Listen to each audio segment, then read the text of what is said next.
विद्यार्थी मित्रों नमस्कार। विद्यार्थी मित्रों, आज हम कर्तव्य पालन से जुड़ी हुई एक इकाई पढ़ेंगे।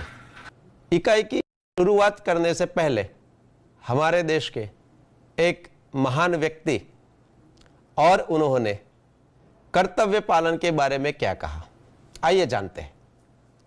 यह है डॉक्टर एपीजे अब्दुल कलाम, हमारे देश के महान वैज्ञानिक और हमारे पूर्व राष्ट्रपति।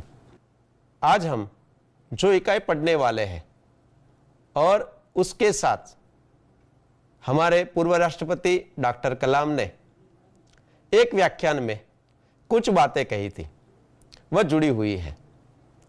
तो आइए देखते हैं कि उन्होंने हैदराबाद में दिए हुए उस व्याख्यान में क्या कहा था।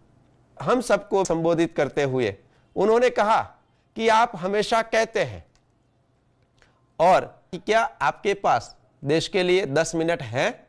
उन्होंने कहा कि आप लोग कहते हैं और सिर्फ कहते ही रहते हैं। क्या क्या कहते हैं वो भी देखते हैं। हमेशा यह फरियाद रहती है कि कानून पुराने हो चुके हैं, नगरपालिका कूड़ा नहीं उठाती, रेलवे मजाक बन चुकी है, हमारी विमान सेवाएं दुनिया में सबसे खराब हैं और इस प्रकार की कई सारी फरियादें हम हमेशा करते रहते हैं। लेकिन क्या इन फरियादों के पीछे मुख्य कारण क्या है और कौन है, यह भी जानना आवश्यक है। इसलिए उन्होंने एक बहुत अच्छा उदाहरण देते हुए कहा कि यहां से किसी एक व्यक्ति को विदेश भेजा जाए और भिन्न भिन्न देशों में जब भारत में रहने वाला व्यक्ति जाता है तब वहां के एयरपोर्ट पर जब वह अपने पैर रखता है वहीं से उस देश के नियमों का पालन करना शुरू करता है। और नियम भी कैसे कैसे हैं, उन्होंने भिन्न भिन्न देशों का उदाहरण देते हुए कहा कि अगर आप सिंगापुर जाते हैं तो सिंगापुर में आप सिगरेट के जले हुए टुकड़े सड़कों पर नहीं फेंकते। आप धूम्रपान कर सकते हैं लेकिन सिगरेट के टुकड़े को कहीं पर खुले स्थान में नहीं फेंक सकते। क्या हमारे देश में ऐसा होता है? उन्होंने दूसरा एक नियम बताया कि दुबई में रमजान के दौरान सार्वजनिक रूप से खाने की हिम्मत नहीं कर सकते। यह वहां का एक नियम है। आप टोक्यो की सड़कों पर पान की पीक क्यों नहीं थूकते, वहां का भी ये कड़ा कानून है। आप नारियल का खोल ऑस्ट्रेलिया या न्यूजीलैंड के समुद्री तटों पर कूड़ेदानों के अलावा कहीं और नहीं फेंक सकते। अगर फेंकते हैं तो आपको कुछ दंड होता है, यह वहां का नियम है। और इस प्रकार से कई सारे देशों के नियमों की चर्चा भी उन्होंने अपने व्याख्यान में की। और उसके बाद उन्होंने पूछा, क्या भारतीय नागरिक भारत में ऐसा करेंगे? यानी कि हमारे देश में भी कई प्रकार के कानून बने हुए हैं और हम सब अवगत है। जैसे कि हम बाइक या स्कूटर चलाते हैं तो हमें हमेशा हेलमेट पहनना चाहिए, कार में बैठते हैं तो हमें सुरक्षा पेटी बांधनी ही चाहिए। इस प्रकार के कई सारे नियम भी बने हुए हैं, लेकिन उसका पालन हमें करना चाहिए और हम नहीं करते हैं तो उसके कारण जो स्थिति पैदा होती है उसका जिम्मेदार कौन है। यह बात उन्होंने इन उदाहरणों के जरिए यहां पर समझाने का प्रयत्न किया। साथ ही साथ उन्होंने ये भी कहा कि हम सरकार से सफाई की उम्मीद रखते हैं लेकिन हम चारों तरफ कूड़ा फेंकते हैं।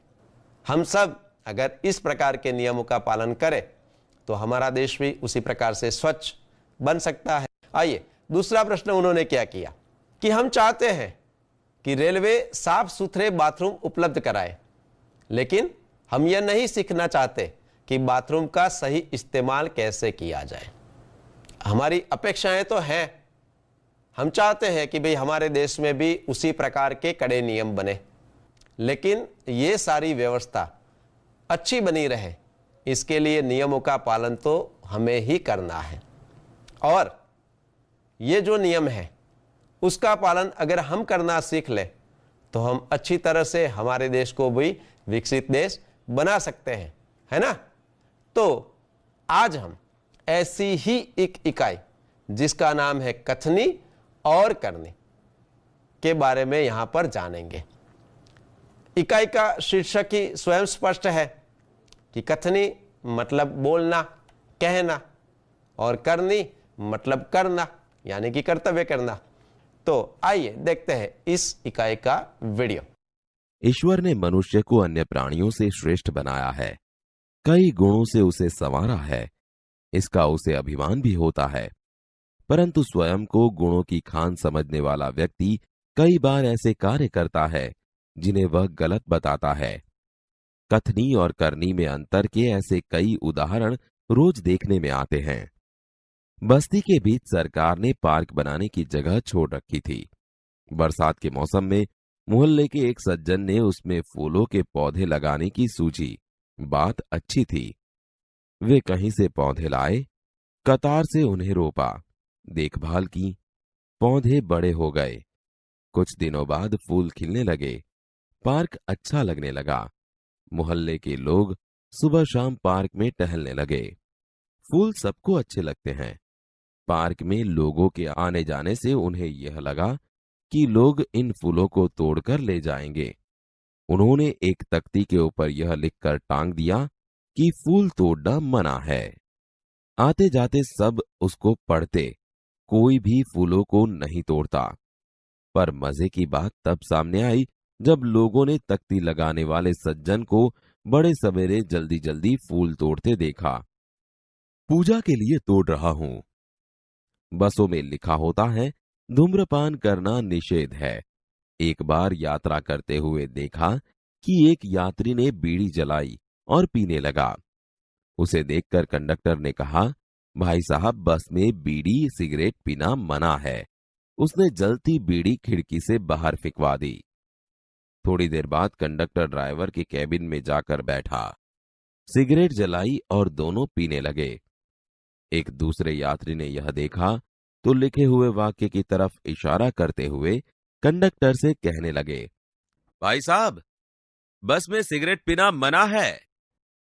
इस बात पर कंडक्टर शीघ्र बोल उठा, यह वाक्य आपके लिए है, न कि हमारे लिए। एक व्यक्ति दुकान पर गया। स्कूटर दुकान के सामने खड़ा कर ही रहा था कि दुकानदार बोला, आप अपना स्कूटर वहां सामने वाहन रखने के स्थान पर खड़ा करके आए। मुझे ज्यादा समय तक थोड़ी ही रुकना है, मैं तो सामान लेकर अभी चला जाऊंगा। पर दुकान के सामने बीच सड़क पर स्कूटर खड़ा रखना कोई ठीक बात नहीं। सज्जन ने स्कूटर वाहन खड़ा करने के स्थान पर ले जाकर खड़ा किया और वापस आकर सामान खरीदने लगे। इतने में स्कूटर लेकर दुकान पर एक लड़का आया। स्कूटर दुकान के सामने खड़ा करके वह दुकान के अंदर चला गया। आपने इसे मना नहीं किया? यह तो मेरा बेटा है।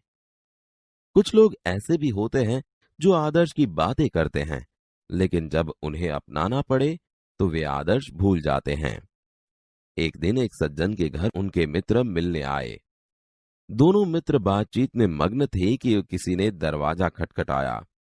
उन्होंने खिड़की से झांक कर देखा, बाहर मकान मालिक खड़ा था, जो पिछले 4 माह का किराया मांगने बार बार आ रहा था। उन्होंने अपने बच्चे को समझाकर बाहर भेजा। जब बच्चा बाहर गया तो मकान मालिक ने उससे कहा, तुम्हारे पिताजी से कहो कि मैं मकान का किराया लेने आया हूँ। पिताजी ने कहा है कि वे घर पर नहीं हैं। बच्चे की बात सुनकर मकान मालिक हंसने लगा। घर में बैठे मित्र के चेहरे पर भी मुस्कान आ गई, जिसे देखकर वे सज्जन पानी पानी हो गए। एक सज्जन ने अपने पोते को यह सिखाया था कि हमें कभी किसी काम को गलत ढंग से नहीं करना चाहिए, सदा अपनी बारी की प्रतीक्षा करनी चाहिए। बिल जमा कराने वालों की लंबी कतार देखकर वे कोई उपाय सोचने लगे। उन्होंने खड़े हुए लोगों को ध्यान से देखा। आगे ही एक परिचित व्यक्ति खड़ा दिखाई दिया।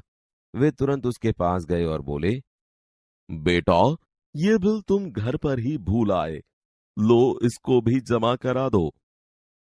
वह व्यक्ति कुछ बोले उससे पहले ही बिल व राशि उसके हाथ में थमा दी और एक तरफ जाकर खड़े हो गए। पोता बार बार कहने लगा, दादाजी लाइन में लगिए ना। उसकी बात सुनकर लोग हंसने लगे।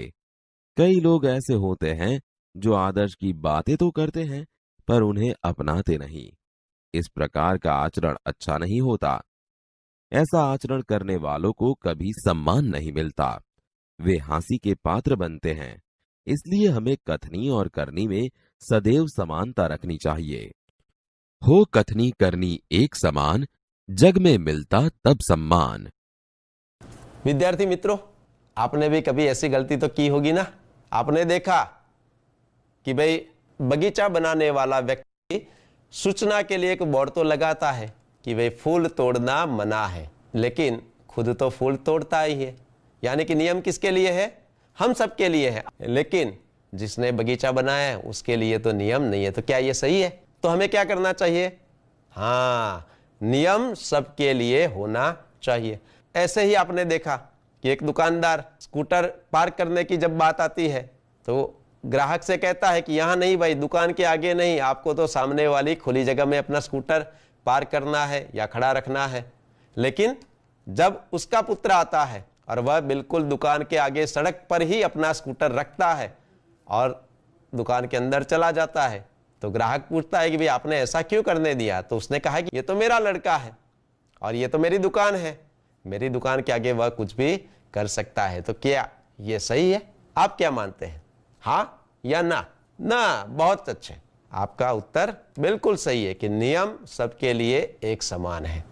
उसी प्रकार से आपने देखा कि बस में आप बैठे हैं, है ना, और बस में हमेशा एक सूचन हमें लिखा हुआ देखने को मिलता है कि धूम्रपान निषेध है, यानी कि यहाँ पर आप धूम्रपान नहीं कर सकते। और ऐसा ही एक यात्री ने किया तो कंडक्टर ने तुरंत उसे मना कर दिया, लेकिन थोड़ी ही देर बाद कंडक्टर ड्राइवर के कैबिन में गया और वहां जाकर दोनों ने सिगरेट जला ली। तब यात्री ने पूछा कि भाई ऐसा क्यों? तो उन्होंने कहा ये तो नियम तुम्हारे लिए है, हम तो हमेशा हर रोज बस में आते जाते रहते हैं, इसलिए ये नियम हमारे लिए नहीं है। तो ये भी गलत है। यानी कि बस में बैठने के बाद जो भी नियम है, जो भी सावधानियां बरतनी है, सबके लिए एक समान ही होनी चाहिए। और दादाजी को तो आपने देखा और आपको मजा भी आया होगा। क्या कभी आप अपने दादाजी के साथ इस प्रकार से गए हैं? तो दादाजी भी कतार में खड़ा रहना न पड़े, इसलिए बगैर पहचान वाले व्यक्ति को भी अपना पहचान वाला बताकर बिल थमा देते हैं। तो ये सारी युक्ति प्रयुक्ति है कि जिससे हम ऐसा कहते हैं कि भाई मैं तो सही कर रहा हूं लेकिन आप गलत कर रहे हैं। तो यानी इन सब की कथनी और करनी में अंतर है। हमें यह सीखना है विद्यार्थी मित्रों कि हमें भी अपने जीवन में जो करना है वही कहना है और जो कहना है वही करना है। धन्यवाद।